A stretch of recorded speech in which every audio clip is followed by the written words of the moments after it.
circle of time travelers. It appears time travelers are among us. I have reported on this many times. Seattle attorney Andrew Basiago says that when he was a child, he and William Stillings were chrononauts in a secret United States government time travel program called Project Pegasus.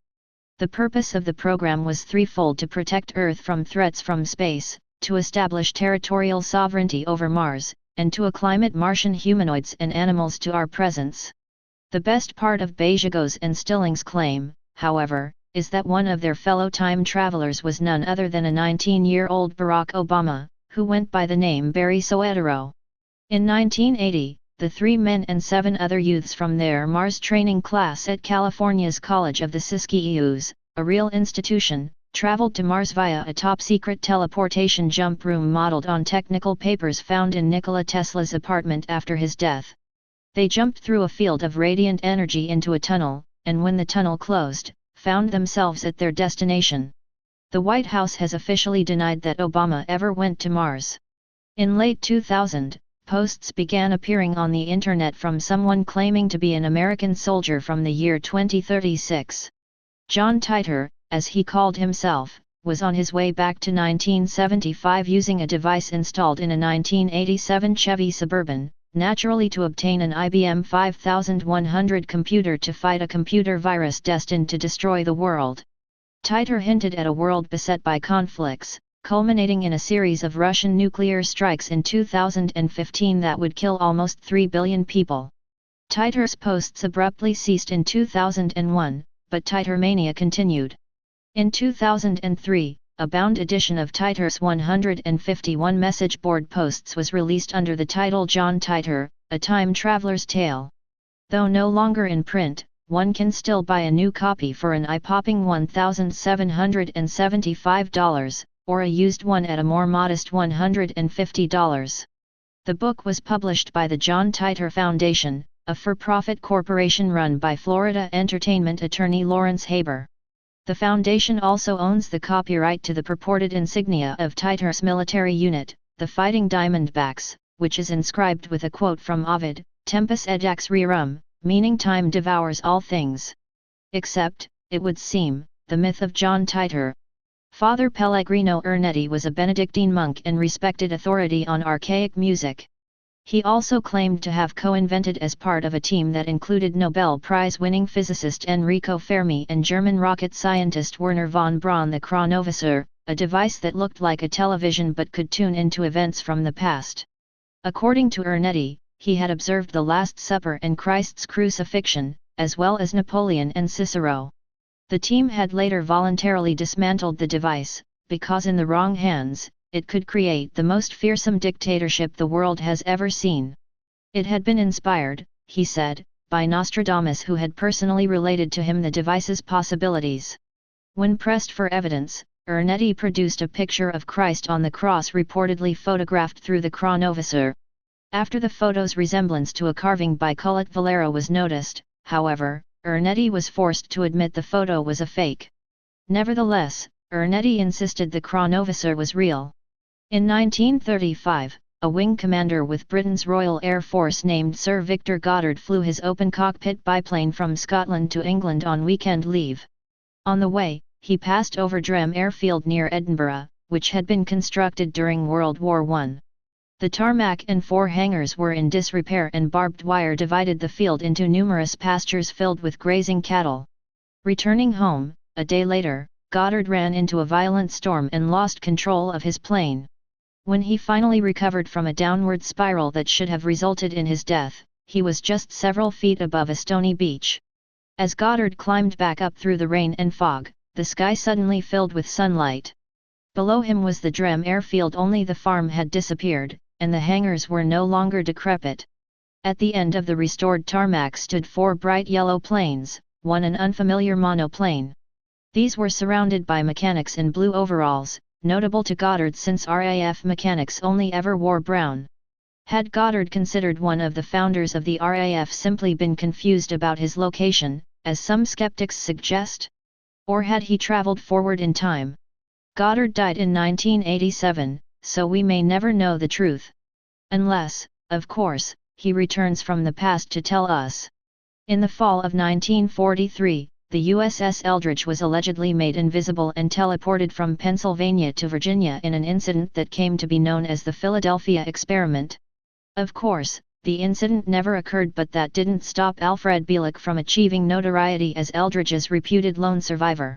His memories were buried until he saw the movie The Philadelphia Experiment in 1988, at which time he remembered that he was born in 1916 as Ed Cameron. As Cameron, he'd been recruited in 1940 for an alleged Navy project called Project Rainbow, whose purpose was to figure out how to make ships invisible. For reasons not entirely clear, Black Ops soldiers later sent Cameron through a portal at the Pentagon to Alpha Centauri 1, where aliens interrogated him and then physically regressed him into 1-year-old Al Bielek in 1927. Bielek claimed he later became director of mind control for the Montauk Project, whose members in the ADS traveled through a time vortex and changed the outcomes of various wars. When they returned to their own time, they would decide if they'd changed things for the better. If not, they would simply restore the status quo. On August 30, 2006, 36-year-old Håkan Nordqvist came home to find water pooling on his kitchen floor. Assuming it was a leak, he gathered his tools and crawled under the sink, but couldn't reach the pipes.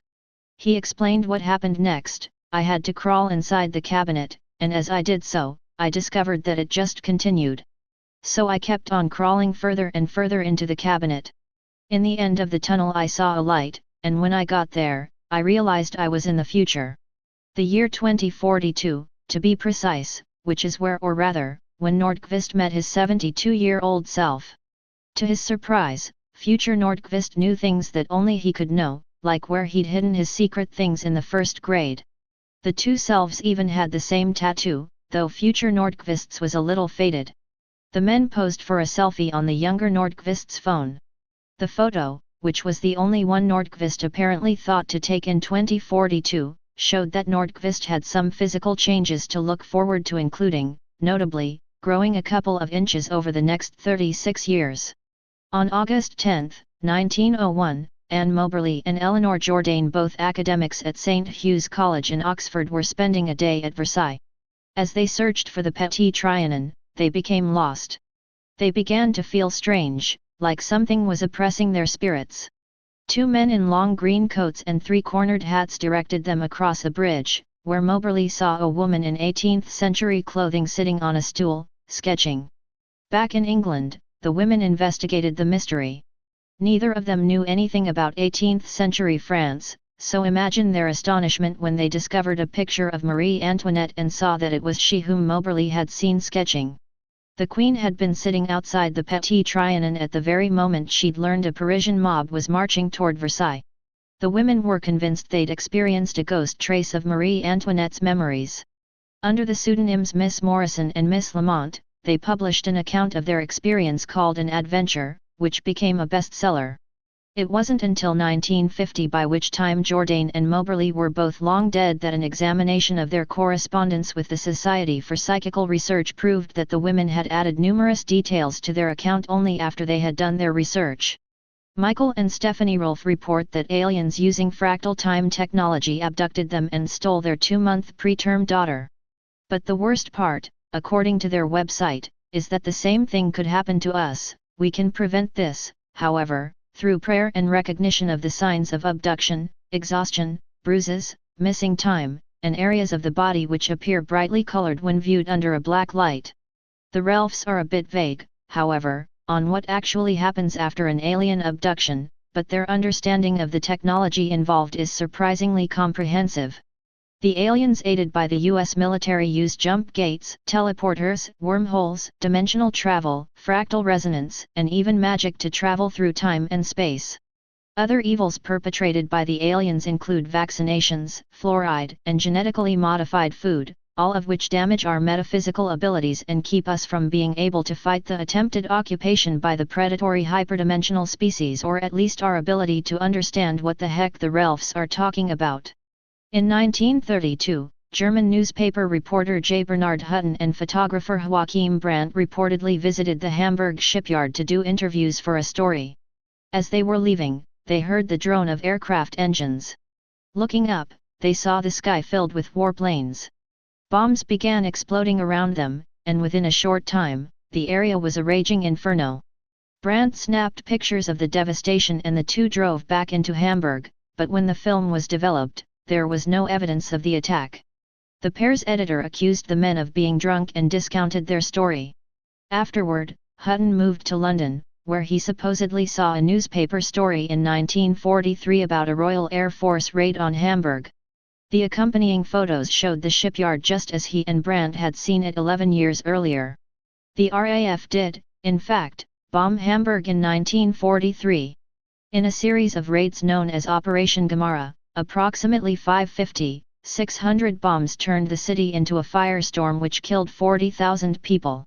It was World War II's first widespread destruction of a major city and the last anyone heard of Hutton and Brandt. With her tiny waist, large breasts, and doll-like features, Valeria Likunova has been called a real-life Barbie. She insists, however, that she is really an alien time traveler come to Earth to save the world from superficiality. The Ukrainian-born Likunova, who says her spiritual name is Amichu, shot to internet fame in 2012 with her 20-minute video, Space Barbie, in which she said she is here to help move us from the role of the human consumer to the role of human demigod. Likunova said she started seeing spirits from other dimensions when she was 12 or 13 and developed the ability to travel outside of her body to other planets and universes. She communicates with these otherworldly beings not verbally, but in the language of light. While she has already published a book about her astral trips, Likunova's real goal is to become a pop star. And the Grammy goes to Amichu for Best Performance in the Language of Light. Every day more and more are going the ranks of Time Lords. To quote Dr. Who, there's no one to turn to.